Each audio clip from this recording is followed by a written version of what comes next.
Muito bem, estamos de volta para dar continuidade às doenças exantemáticas e nessa aula agora a gente vai trabalhar bastante exercício, mais do que a gente fez na outra aula, para a gente consolidar o que a gente aprendeu e a gente vai perceber que a gente já aprendeu e a gente vai falar da doença que eu não digo nem que é da moda, porque ela já está aí há mais de 10 anos, eu peguei há mais de 10 anos, que é o dengue.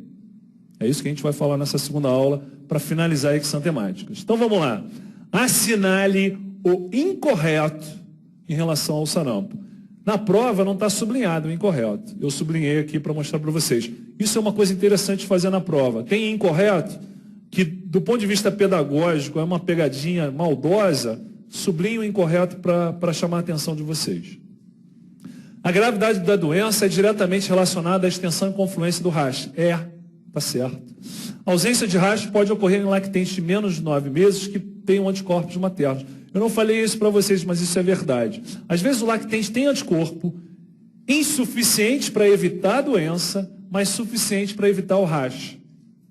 Tem anticorpo de quem? Da mãe, que passou pela placenta, aqueles menores de 9 meses. Aí tem um sarampo pouco evidente clinicamente, porque não tem rash. A conjuntivite e a fotofobia podem sugerir o sarampo antes do aparecimento das manchas de Koplik. A ordem é essa. Conjuntivite, depois o Koplik, depois o rash. O quadro clínico não costuma levar ao diagnóstico, havendo a necessidade de exames laboratoriais para confirmação da grande maioria dos casos. Errado. O quadro clínico é muito clássico. Só que como está raro o sarampo, se aparecer um, é melhor fazer uma sorologia.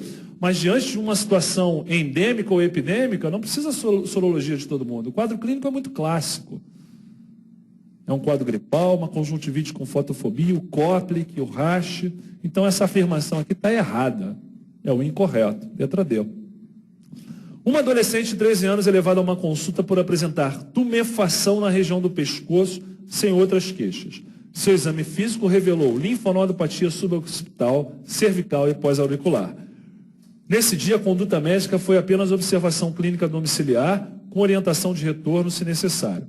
7 dias após a primeira consulta, retornou com um relato de exantema na face, depois pescoço e tronco, duração apenas de um dia. Rash, crânio caudal e linfonodo. Qual é a nossa doença? Rubéola, letra C. Menino de 5 anos de idade iniciou há mais ou menos 9 dias, quadro de febre baixa, exantema inicialmente na face, como se as bochechas tivessem sido esbofeteadas dos dois lados. Deu a outra face. Eu sublinhei, não foi a prova que sublinhou, né? Bochechas esbofeteadas. Eu posso até ir direto para a resposta, mas vamos lá. Que posteriormente evoluiu para tronco, agora encontra-se em membros, bom estado geral, exantema, com aspecto rendilhado. Olha, ele deu a questão mastigadinha. Olha lá. Qual é a doença? Provocada pelo parvovírus B19. Eritema infeccioso, letra D de dado. Vamos lá. Que agente infeccioso pode ser responsável por um quadro de hidropsia fetal não imune quando infecta uma gestante? Tem um vírus que pode, na gestante, passar pela placenta, chegar no feto, destruir as células precursoras dos eritróides da medula óssea, fazer uma anemia grave e uma hidropsia fetal. Que vírus é esse? É o parvovírus B19, o mesmo que provoca o eritema infeccioso, letra B de bola. Por quanto tempo deve ficar isolado um paciente com eritema infeccioso? Precisa de isolamento? O eritema infeccioso é um fenômeno imune, pós-infeccioso. Ele está liberado, não precisa de isolamento. Letra D de dado. As doenças infecto-contagiosas exantemáticas, em geral, requerem que as crianças acometidas se afastem da escola por determinado período. Qual das alternativas abaixo é correta ao citar uma doença exantemática que não exige o afastamento escolar? É a mesma questão, né? Só que em um outro ano, essa já em 2013, mas é a mesma ideia. Sarampo precisa de afastamento escolar? Precisa. Rubéola, varicela, escarlatina, tudo precisa, menos o eritema infeccioso. Letra B de bola. Enquanto não é eritema infeccioso, é o parvovírus fazendo viremia, tem que isolar. Mas quando aparece o eritema infeccioso, já não tem mais vírus. É fenômeno imune. Não precisa de isolamento. Letra B de bola. Estamos arrebentando nisso.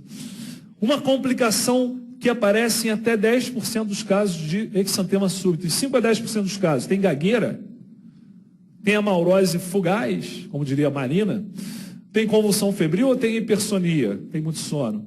O que pode ter no exantema súbito, que dá uma febre muito alta em lactente? Está muito associado, 10% é um valor alto, com convulsão febril, letra C. Um lactente de 8 meses apresenta quadro de febre alta há 3 dias, com bom estado geral sem recusa alimentar, evoluindo com rastro cutâneo, máculo papular, crânio caudal. A hipótese diagnóstica do pediatra foi de exantema súbito. Com relação ao exantema súbito, é correto afirmar que surge na presença de febre. Não, geralmente é febre, passou a febre, pum, exantema. Seu principal agente etiológico é o herpes vírus humano 6. Tá certo?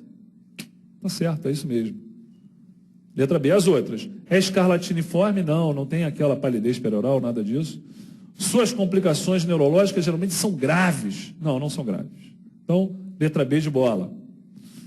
Uma complicação neurológica rara na mononucleose infecciosa é a síndrome de Alice no País das Maravilhas, que é caracterizada por convulsões tipo pequeno mal, ausência, enurese noturna, sonambulismo ou metamorfopsia. O que é a síndrome de Alice no País das Maravilhas, senão a distorção na visualização de objetos, pessoas, coisas? É a metamorfopsia. Letra D de dado. Tá tranquilo? Tá fácil? Dominando, né, a matéria? Estamos dominando. Tudo isso em prova, caiu em prova, cai muita questão de doença exantemática. Na mononucleose infecciosa com evolução pouco satisfatória e aparecimento de estridor progressivo e dificuldade para respirar. Mononucleose geralmente a gente não trata, né? Só que às vezes aqueles gânglios aumentados faz aquele pescoço de touro e a amígdala muito aumentada, aquela placa obstruindo a via aérea. Como é que você trata isso? Vou morrer.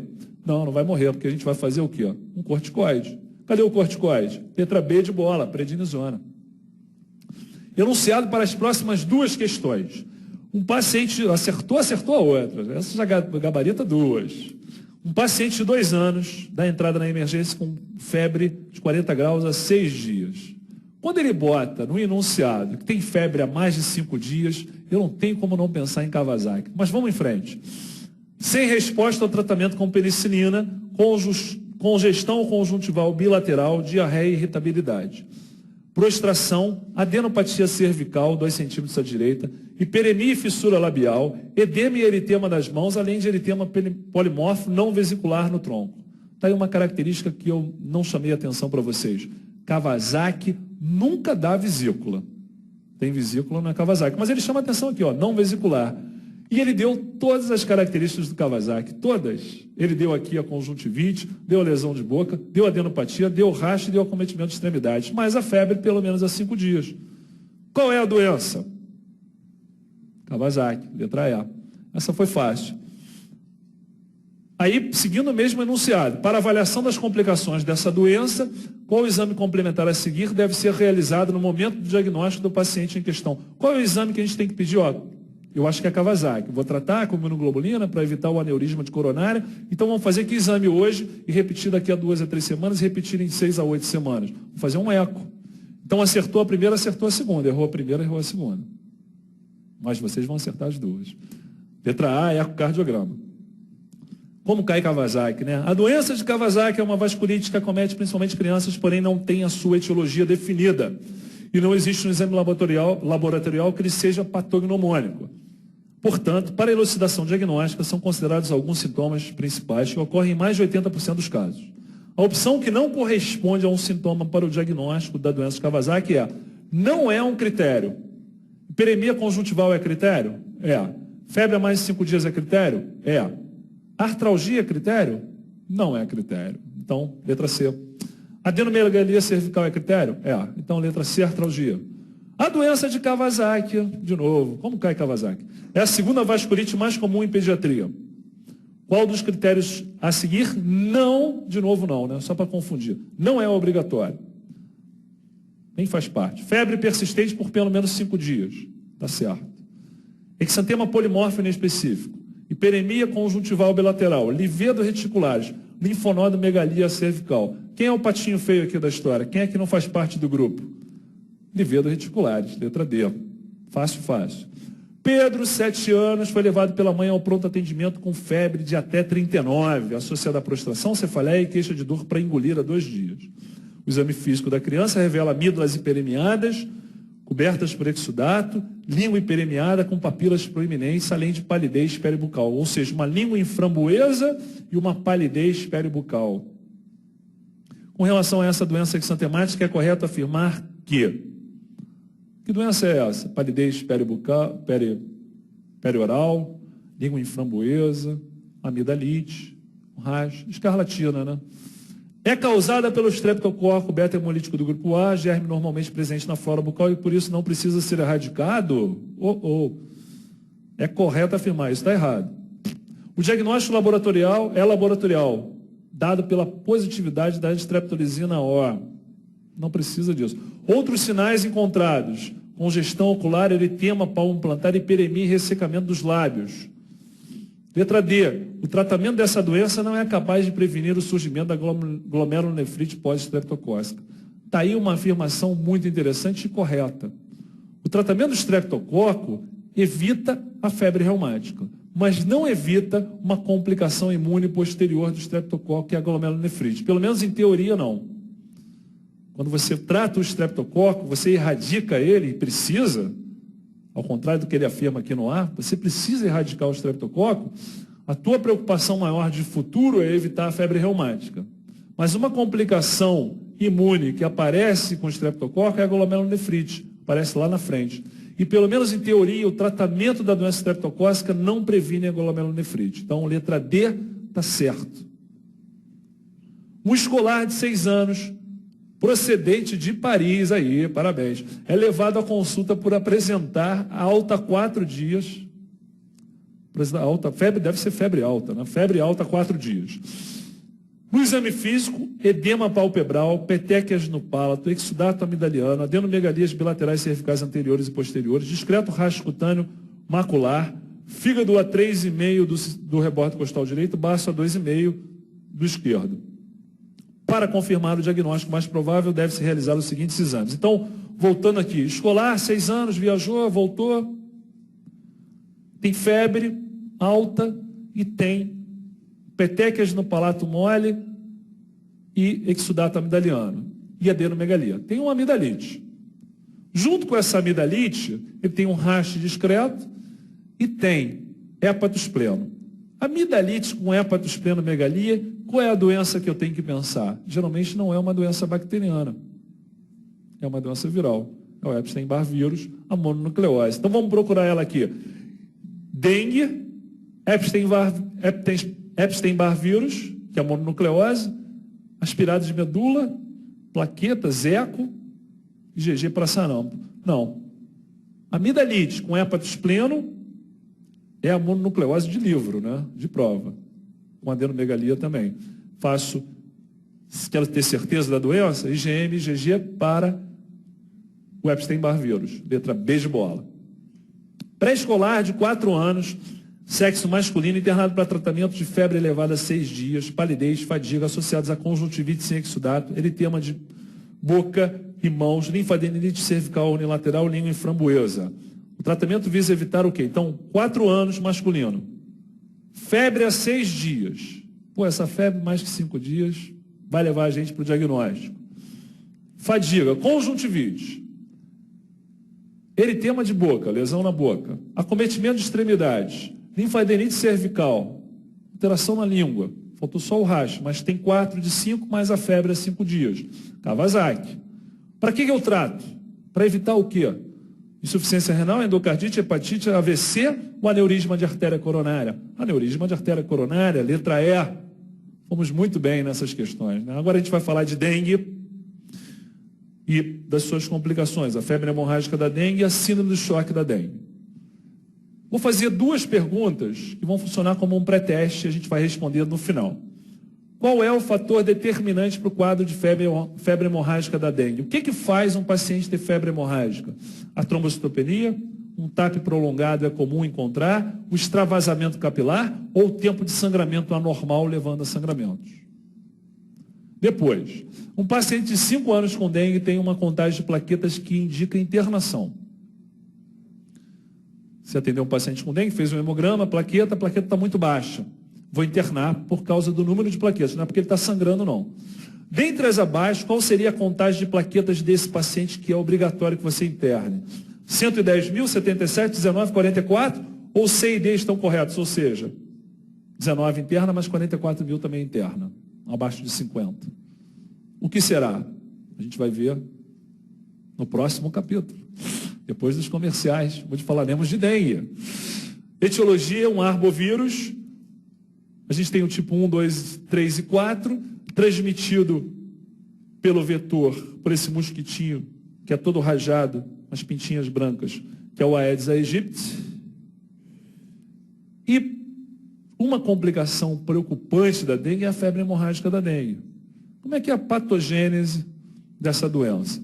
Por que um paciente com o segundo episódio de dengue costuma, quando eu vejo febre hemorrágica, geralmente é o segundo caso naquele paciente? Por que é mais perigoso um segundo caso de dengue no mesmo paciente? Aí tem uma teoria que tenta explicar isso, que pode ser que esteja certa, pode ser que esteja completamente errada, e daqui a um ano eu venha falar, não, lembra daquela teoria? Não existe mais, mas por enquanto ela existe, que é a teoria da imunoamplificação, que tenta explicar por que um segundo caso de dengue na mesma pessoa é mais perigoso.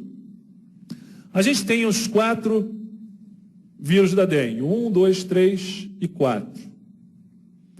Quando o ser humano é infectado pelo vírus da dengue, toma lá a injeçãozinha do mosquito, pum, pegou o vírus. Aí ele tem febre alta, dor de cabeça, dor retroorbitária, cansaço, mialgia, prostração, tem tudo isso. Pode fazer um rash. Ele foi infectado, exemplo, pelo vírus tipo 1. Ele vai desenvolver anticorpos contra o vírus tipo 1. E nunca mais na vida ele terá dengue pelo sorotipo 1. Nos primeiros 3 meses, vamos ver se com a verde acabou. Nos primeiros 3 meses pós-dengue, a quantidade de anticorpo que ele desenvolveu contra o sorotipo 1 será essa quantidade suficiente para bloquear de forma cruzada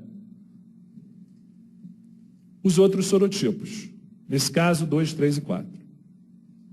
Passados 3 meses, essa quantidade de anticorpos vai diminuir, mas ela ainda será suficiente para bloquear as infecções pelo sorotipo 1, que foram para os quais esses anticorpos foram feitos. Então, você teve pelo sorotipo 1, nunca mais na vida vai ter. Mas depois de 3 meses, quando o nível de anticorpo cai e fica mínimo, ele que antes protegia de forma cruzada contra os outros sorotipos, não mais o faz. Até aí tudo bem. Só que tem um problema agregado aí. Essa quantidade pequena de anticorpo, se você se infectar por outro sorotipo, seja o 2, seja o 3, seja o 4, vai se acoplar ao vírus novo que está chegando, ao novo sorotipo. Se acopla sem destruí-lo. E aí essa junção do novo vírus, novo sorotipo, com seu anticorpo para o outro sorotipo, que não é letal para o vírus, causa uma proteção para o vírus. O organismo não vai mais em cima desse complexo antígeno-anticorpo. E aí o vírus entra em maior quantidade nas células. É como você chegar em casa com um ladrão do lado, ele te rendeu na rua, você toca a campainha, sua mãe olha lá pelo olho mágico, meu filho está com um amigo, pode entrar. Então acaba que esse anticorpo é protetor para o vírus, esse que não mata ele. O que não me mata me fortalece, não tem um negócio desses? Frase de caminhão. Aí o vírus entra em grande quantidade e facilidade nas células, ou seja, a viremia, num segundo episódio de dengue, por outro sorotipo nesse caso, ela é muito intensa. E é exatamente a reação inflamatória intensa que provoca o extravasamento capilar, o choque e a morte associados ao dengue. O dengue hemorrágico é muito mais um choque com extravasamento capilar do que sangramento. Tem sangramento, mas não é o principal problema. O problema é o choque por extravasamento capilar, por reação inflamatória, por viremia muito alta. Está aí uma explicação que me convenceu. Pode ser que algum dia isso aqui não seja a verdade, né? Por enquanto, é uma verdade, uma mentira bem contada, né? Por enquanto é verdade. Bem, A incubação do dengue é rápida, 1 a 7 dias. Também você toma ali na veia, né, cara? O mosquito vai lá e injeta o vírus. É rapidinho. 1 a 7 dias. E o quadro clínico, uma febre que não tem uma duração muito longa. Se você tem mais de 1 semana de febre, a dengue deixa de ser uma opção diagnóstica. Você tem que começar a pensar em outras coisas. É uma febre que dura no máximo 7 dias, ainda bem, né? Porque eu já tive. É uma febre que não passa com nada. Pelo menos em adulto, em mim, pô, eu tive febre de 39, 40, aí tomava paracetamol, aí não melhorava, tomava dipirona, aí voltava paracetamol, dipirona. O que eu conseguia, por 2 ou 3 dias, foi ficar com uma temperatura de 38. Tomando remédio. Aí teve uma hora que eu falei, não vou mais tomar remédio. Não aguento mais, pô, tentar combater e não resolver. Vou ficar sem tomar remédio. E uma dor no corpo, você não consegue deitar, enfim. Nada te alivia. Aí fiquei sem tomar antitérmico durante muitas horas. Aí minha temperatura subiu para 40. Falei, deixa rolar. Aí 40,5, deixa rolar.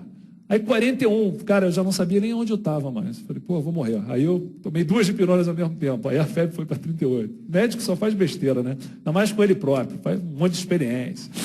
Enfim, uma febre persistente, difícil de combater, mas que vai durar no máximo 7 dias. Mais 2 dos seguintes sintomas: cefaleia e dor retroorbitária, que para mim é a mesma coisa, né, que a dor retroorbitária é uma cefaleia, mas tudo bem, o Ministério da Saúde divide. Mialgia, artralgia, prostração e às vezes exantema. Pode ou não ter hemorragia.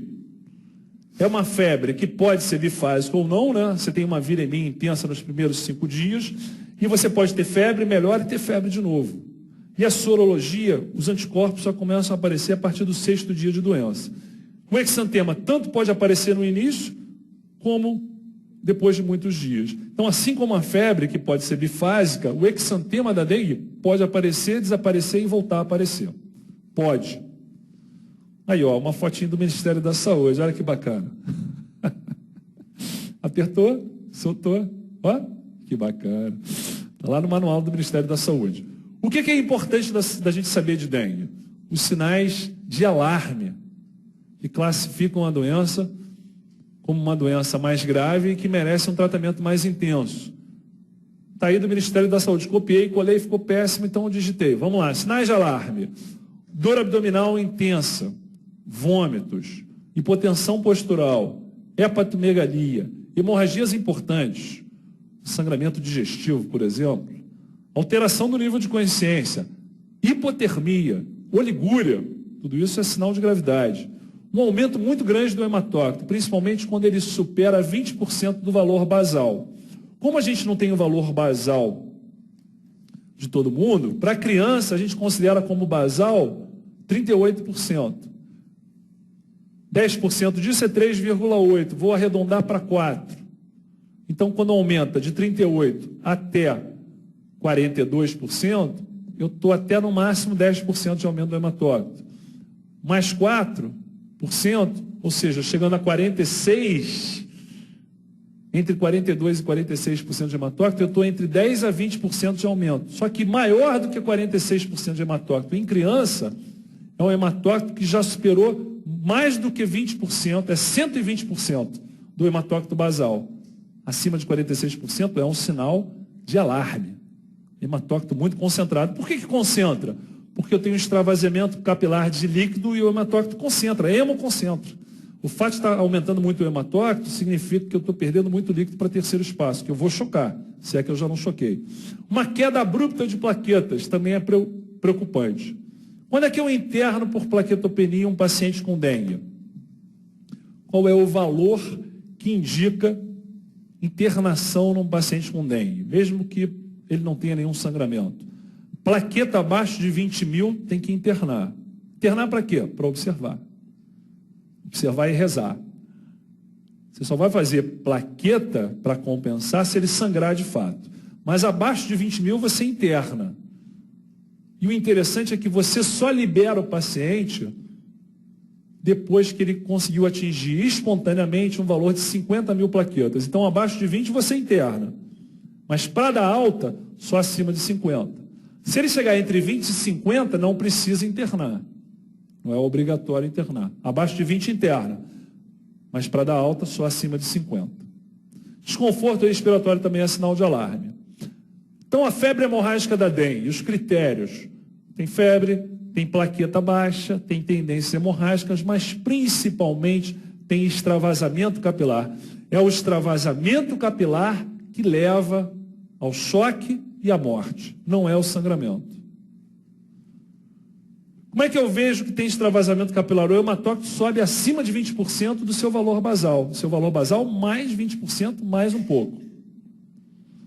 Tem queda de proteína, porque a proteína extravasa também, puxando o líquido para o terceiro espaço, deixando o vaso com menos volemia ainda. É muito comum, com esse extravasamento para terceiro espaço, ter derrame pleural, ter ascites. É dito que, mesmo não observado clinicamente ou por raio-x, que quando o paciente está grave, tem a febre hemorrágica do dengue, todos eles terão derrame pleural. Mesmo que você não perceba pelo raio-x, faz um ultrassom, tem lá um derrame pequeno. Às vezes tem um derrame grande, né? Esse aqui dá para perceber bem, uma foto do Ministério da Saúde. E o choque da dengue é a febre hemorrágica mais choque, que pode ser traduzida por baixa de pressão. Mas há outros sinais de choque que não são obrigatoriamente a hipotensão. Se eu tiver uma pressão arterial convergente, a sistólica menos a diastólica com valor menor do que 20, por exemplo, 100 por 85. Qual é a diferença entre a sistólica e a diastólica? 15. Quando a diferença entre a sistólica e a diastólica é menor do que 20, eu tenho uma pressão arterial convergente. A pressão de pulso fica diminuída. Você palpa o pulso, a amplitude está diminuída. Isso também é choque. O enchimento capilar lentificado acima de 2 segundos também é sinal de choque. Eu não preciso da hipotensão para dizer que está chocado. Pode ser uma PA convergente, com a diferença entre a sistólica e a diastólica menor do que 20, e pode ser um enchimento capilar acima de 2 segundos. Já está chocado. Então, casos suspeitos de dengue, o que eu vou fazer no exame físico? Chegou uma epidemia, chega uma criança com febre, vamos ver pressão arterial, vamos ver pulso, vamos ver enchimento capilar. Tem sangramento espontâneo? Não, vamos fazer a prova do laço. Vamos ver a pressão arterial. Pressão arterial, eu estou preocupado com hipotensão. Eu posso olhar numa tabelinha, mas eu posso também ter na minha cabeça um macetinho, que é o seguinte. Para percentil 50 da pressão sistólica, percentil 50, eu tenho a seguinte fórmula: 90 mais 2 vezes a idade em anos. Por exemplo, a criança tem 5 anos. 5 vezes 2, 10, mais 90, a pressão sistólica dela, percentil 50, é em torno de 100. Só que para eu dizer que tem hipotensão, tem que estar abaixo do percentil 5. Aí a fórmula é a seguinte: pressão sistólica, percentil 5, 70 mais 2 vezes a idade em anos. Então, uma criança de 5 anos, para a gente fazer a conta mais fácil. 5 vezes 2, 10, mais 70, 80. Numa criança de 5 anos, eu espero no mínimo 80 de sistólica. Abaixo de 80, numa criança de 5 anos, está hipotenso. Olha o choque aí. Ok. E a prova do laço? Como é que faz a prova do laço? A gente vai ter que usar também valores de pressão para fazer a prova do laço. Eu meço a pressão arterial. E aí pego a sistólica e a diastólica e tiro uma média. 100 por 60. Uma média entre esses dois valores, 80. 100 por 60, 80 no meio. Inflo o manguito e deixo ele parar, vou esvaziando e deixo parado nesse valor médio que eu achei entre a sistólica e a diastólica. Então, primeiro vejo a pressão, 100 por 60. Aí o valor médio, 80. Inflo o manguito e vou soltando, esvaziando até chegar em 80, aí eu fecho. Deixo no 80 por 3 minutos. Difícil, né? Uma criança manter aquele esfigma apertado 3 minutos. E faço um desenho aqui de um quadradinho na fossa anticubital, espero esses 3 minutos. Passados 3 minutos, se petequiar aqui, ficou com petequia, no mínimo 10, prova do laço positiva. Às vezes nem precisa contar, né? Lotado. E uma vez teve uma prova que perguntou quantas petequias tornavam a prova do laço positiva. E o gabarito não foi 10, foi 20. E aí as pessoas, pô, Vinícius, você falou 10 na aula. Eu falei, mas a prova foi de pediatria ou de clínica? Não, foi de clínica. Eu falei, Em adulto são 20, em criança são 10. Só que eu nunca falo dos adultos na minha aula, mas hoje eu vou falar por causa dessa questão. A prova do laço para adulto são 20 petecas, para criança são 10. Tá bom? Seguindo. Diagnóstico. O diagnóstico, história epidemiológica, história clínica, um hemograma ajuda muito, porque eu tenho leucopenia, tenho hematócrito normal ou aumentado e tenho trombocitopenia sempre. Agora, eu posso ter uma trombocitopenia de 100 mil plaquetas, como posso ter de 20 mil. Não precisa ser uma trombocitopenia grave, mas se eu pego um paciente que eu acho que tem dengue, faço um hemograma, ele está com 300 mil plaquetas, isso não é dengue, isso é outra coisa. Então, a plaqueta tem que estar ali em torno de 150, 160 mil para baixo. Muito alta não é. Agora, para um diagnóstico de mais certeza, é interessante ou ter a sorologia ou o vírus. Para fazer a sorologia, eu tenho que ter anticorpo positivo. Isso só vai acontecer a partir, depois do 5º dia de doença. Então, para colher a sorologia, só a partir do 6º dia. Antes disso, isolamento viral. Então, sorologia, após o 6º dia, IgM já está positivo, ELISA. IgG a partir do 9º dia, mas IgM já é suficiente. Então, no 6º dia de doença, dá para fazer sorologia. Antes disso, até o 5º dia, eu vou detectar o vírus ou os antígenos virais, por isolamento viral, por PCR, imunohistoquímica. E um exame que a gente usou muito no Rio, na epidemia, foi o NS1, uma antigenemia que dá o resultado na mesma hora, praticamente. Qual é o momento ideal de fazer a identificação do vírus? Nos primeiros 5 dias, mas principalmente nos 3 primeiros. Olha essa foto do Ministério da Saúde.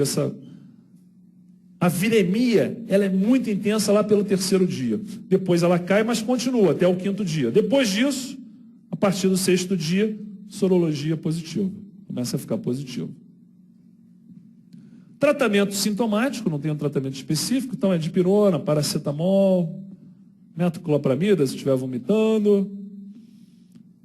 Se tiver haste, costuma coçar muito. Então, loratadina, hidroxizine, era recomendado no manual antigo, o antihistamínico. No manual atual, ele fala que não use mais antihistamínico, porque dá sono e pode te deixar confuso na interpretação de um paciente com dengue, na interpretação de um quadro clínico, se tem gravidade ou não, um paciente com dengue que está sonolento. Será que ele está sonolento, está ficando chocado? Ou porque eu dei antihistamínico para ele? Então, eles recomendam que não faça mais antihistamínico, até porque não é só a histamina que provoca esse prurido, então nem sempre vai responder bem, e aí vai deixar o paciente sonolento e vai causar um confundimento na avaliação de gravidade. Então, não faça. Então, o que o manual recomenda para o prurido? Banho gelado. Está escrito lá. Eu não costumo recomendar isso para os pacientes. O cara está com febre, entra debaixo da água gelada. Ninguém faz isso, né? Medicamentos que não podem ser usados. Lembra do risco de sangramento, plaqueta baixa. Aspirina, anti-inflamatório não hormonal, tudo isso aumenta o risco de sangramento, não pode usar na dengue. E a gente vai chegar num ponto agora muito importante, que é o estadiamento e o tratamento. Existe no manual, com o objetivo de priorizar o atendimento daqueles pacientes mais graves, uma classificação em grupo azul, que é o A, verde o B, amarelo o C, grupo vermelho o D, de acordo com a emergência e necessidade do atendimento. Seriam fichas coloridas que você dá para passar o paciente mais grave na frente. É uma ideia. Mas mais importante que isso, é você, em atendendo o paciente, classificá-lo como A, B, C ou D. E aí eles também recomendam que um paciente que seja grave, grupo D, você refira ele para um hospital que tenha UTI. Um paciente do grupo A, que não tem nenhum sinal de gravidade, você pode atendê-lo na unidade primária. Isso é mais ou menos lógico, né? Se o doente está grave, tem que ir para um hospital grande, tem que ter UTI. Mas mais importante que isso, é a gente, diante da classificação em grupo A, B, C ou D, saber o que fazer com o paciente. Então, a gente tem esses 4 grupos possíveis de classificação definidos pelo Ministério da Saúde e condutas diferentes de acordo com a classificação que eu dei para o doente naquele momento. Então, eu tenho o grupo A, eu tenho o grupo B, eu tenho o grupo C e eu tenho o grupo D. O grupo A é aquele paciente que tem uma clínica compatível com dengue. Eu posso até fazer uma antigenemia, porque está nos primeiros dias, por exemplo, e ser positivo. Eu posso ter até certeza que é dengue, ou suspeita. Mas esse grupo A não tem nenhum sinal de gravidade, daqueles muitos que a gente mostrou, dor abdominal intensa, vômito, hipotensão postural, etc, etc. Não tem nenhum sinal de gravidade, não tem nenhum sangramento espontâneo. E aí eu faço a prova do laço nele e vem negativa. O que eu faço com esse paciente? Eu não faço nada, eu mando ele para casa e oriento quanto a sinais de gravidade. Então esse aqui vai para casa. Pode tomar bastante líquido em casa, pode até dar uma TRO para ele fazer em casa, mas ele vai para casa tomar bastante líquido. Beleza. Agora vamos imaginar o paciente B. Esse já está um pouco, não está tão tranquilo quanto o paciente A.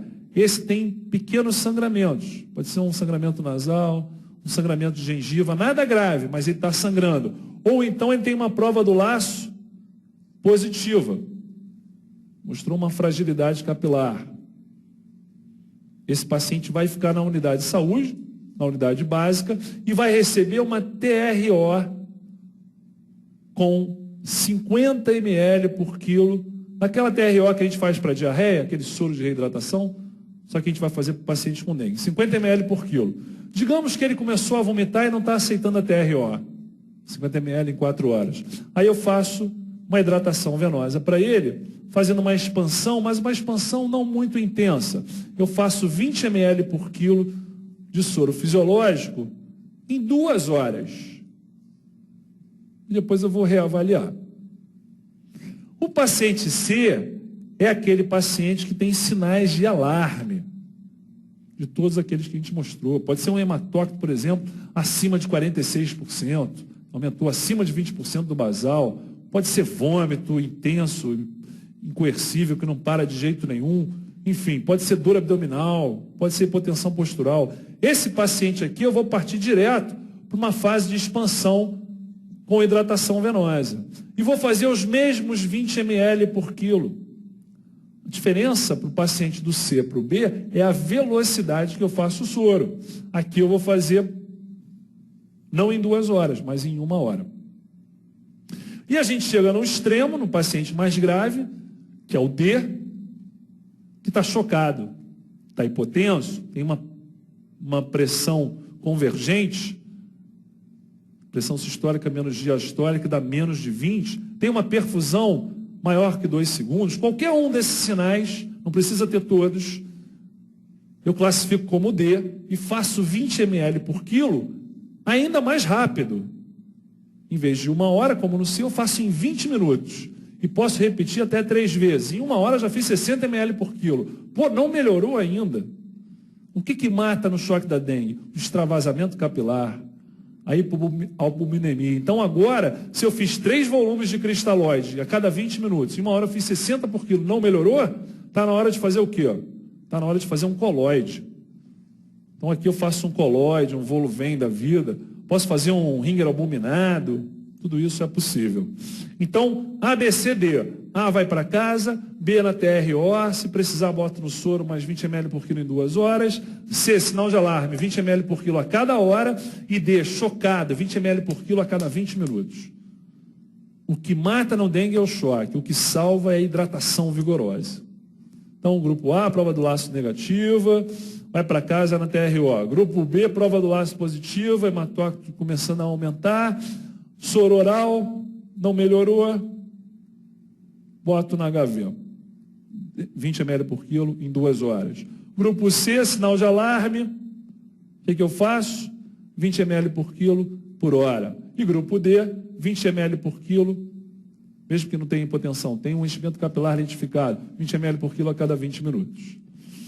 Bem, então o síndrome do choque da dengue tem sinais de insuficiência circulatória, pulso rápido, fraco, diminuição da pressão de pulso, que é aquela diferença entre sistólico e diastólico, hipotensão, perfusão capilar acima de 2 segundos, às vezes não tem nem febre, às vezes está taquicárdico, às vezes bradicárdico, está taquipneico, está oligúrico, está chocado. Tem alteração do nível de consciência. Então, o que chama a atenção, reforçando isso, no choque da dengue, diminuição da pressão de pulso, hipotensão ou perfusão capilar acima de 2 segundos. No grupo D, a gente já viu a fase de expansão, 20 ml por quilo a cada 20 minutos. Olha aí, um sangramento leve, um sangramento mais intenso e um paciente chocado, entubado com dengue. Aqui, ó, uma hemorragia aqui na sonda nasogástrica visível. Como é que previne a dengue? O ideal seriam vacinas, né? Só que a vacina da dengue ainda não está pronta. E tem que pegar os 4 sorotipos para evitar aquela imunoamplificação. Tem que pegar bem os 4. Ainda não está pronta, está a caminho. Então vamos tratar com repelente, evitar com repelente. Repelente. Meus filhos só saem de casa para a pracinha com repelente, não tem jeito. Qual é o fator determinante para o quadro da febre hemorrágica da dengue? A gente viu isso. O que determina a febre hemorrágica e que vai levar ao choque é o extravasamento capilar, letra C. Abaixo de quantas plaquetas tem que internar? Abaixo de 20 mil, ou seja, a letra C está certa, 19 mil. Entre 20 e 50 não interna, mas se internar abaixo de 20, só tem alta acima de 50. Então aqui a resposta C. Mais umas poucas questões. Escolar de 9 anos a 3 dias atendida com quadro de dengue retorna ao posto. É diagnosticada dengue hemorrágica síndrome de choque. Referida para a internação. Os elementos clínico-laboratoriais que sugerem este diagnóstico são hepatomegalia, leucopenia, plaquetopenia, hemodiluição? Não. No choque da dengue a gente tem hemoconcentração. O hematócrito sobe. Vômitos, leucocitose? Não tem leucocitose. Dor abdominal, leucopenia, plaquetopenia e hemoconcentração. Está certo, letra C. Aqui leucocitose, aqui prurido, anemia, isso não define dengue hemorrágico. Escolar de 8 anos a 7 dias com quadro de febre, cefaleia, epidemia conjuntival, mialgia, levada à emergência. Febril, normotenso, taquipneico, taquicárdico, 12 de hemoglobina, hematócrito 34, leucócito 7.700, linfócito 35, plaqueta 190 mil. Liberado com prescrição de hidratação oral e antitérmico, 3 dias depois, retorna à emergência, febril, prostrado, com vômitos e dor abdominal. E agora a pressão dele, que era 110 por 75, caiu para 85 por 55. Já está sem febre. A febre não é um marcador de gravidade na dengue. O que marca a gravidade são os sinais de choque. Está hipotenso. O hematócrito subiu pouco, de 34 para 36, mas subiu. O leucócito caiu mais um pouco, a plaqueta caiu mais um pouco. Considerando a hipótese diagnóstica de dengue, o dado dentre os descritos que indica a internação imediata é a hipotermia, leucopenia, dor abdominal, plaquetopenia ou hemoconcentração. Para esse paciente que hemoconcentrou para 36, a hemoconcentração não está importante. Então, o sinal de gravidade dele é o quê? A dor abdominal, letra C. Tem que internar e hidratar. Última questão. Um lactente de 11 meses apresentou quadro de febre alta e irritabilidade durante 3 dias. Após esse período, a febre desapareceu e surgiu exantema maculopapular em tronco com disseminação para extremidades, no momento assintomático. Quais as hipóteses diagnósticas mais prováveis? Descrição aqui é do quê? Febre, passou, veio um rash, exantema súbito. Mas ele quer 2 diagnósticos possíveis. Sarampo? Não. Exantema súbito. Pode ser dengue? Depois da febre aparece um rash? Pode. Então, o exantema súbito dengue cai bem. Rubéola não, eritema infeccioso não. Resposta certa, letra B de bola. Pratique, revise, faça simulados. 10 minutinhos e a gente volta com a amamentação.